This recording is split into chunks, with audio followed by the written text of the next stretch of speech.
Iran పై Israel దాడులు మరింత తీవ్రతరం చేసింది.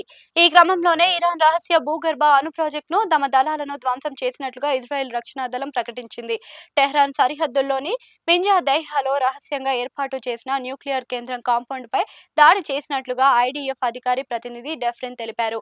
ఈ కేంద్రంలో శాస్త్రవేత్తలుగా రహస్యంగా పనిచేస్తున్నట్లు సమాచారం అందిందన్నారు. 2025లో అమెరికా దాడుల తర్వాత ఇరాన్ తన అణు కార్యక్రమాన్ని ఇక్కడికి మలిచినట్లుగా పేర్కొన్నారు. గత ఏడాది జూన్లో తాము ఇరాన్ పై ఆపరేషన్ రైజింగ్ లయన్ పేరుతో 12 రోజుల పాటు దాడులు చేసిన విషయాన్ని డెఫ్రిన్ ప్రస్తావించారు. ఆ సమయంలో వాడిన మందుగుండు సామాగ్రి కంటే ఎక్కువగా పేలుడు పదార్థాలను ఈ 4 రోజుల్లో ఇరాన్ పై ప్రయోగించినట్లుగా తెలిపారు. గతంలో తాము ఇరాన్ అణు స్థావరాలను ధ్వంసం చేసినప్పటికీ ఆ దేశం అణు కార్యకలాపాలను ఆపకుండా అణ్వాయుధాల అభివృద్ధి చేస్తుంది అని ఆగ్రహం వ్యక్తం చేశారు. వాటిని టెహ్రాన్ శివారుల్లోని రహస్య భూగర్భ స్థావరాల్లో భద్రపరిచిందని తాము ఖచ్చితమైన సమాచారం రావడంతో ఆ ప్రాంతాన్ని లక్ష్యం చేసుకున్నామన్నారు. యుద్ధం ప్రారంభమైనప్పటి నుంచి ఇజ్రాయెల్ వైమానిక దాడుల్లో ఇరాన్కు చెందిన 300 క్షిపణి లాంచర్లను తాకాయని ఐడిఎఫ్ అధికారి ప్రతినిధి వెల్లడించారు.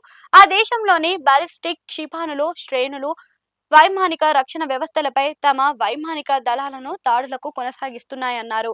ఇజ్రాయెల్ చేపట్టిన తాజా దాడులకు సంబంధించిన దృశ్యాలను ఐడిఎఫ్ సోషల్ మీడియాలో షేర్ చేసింది.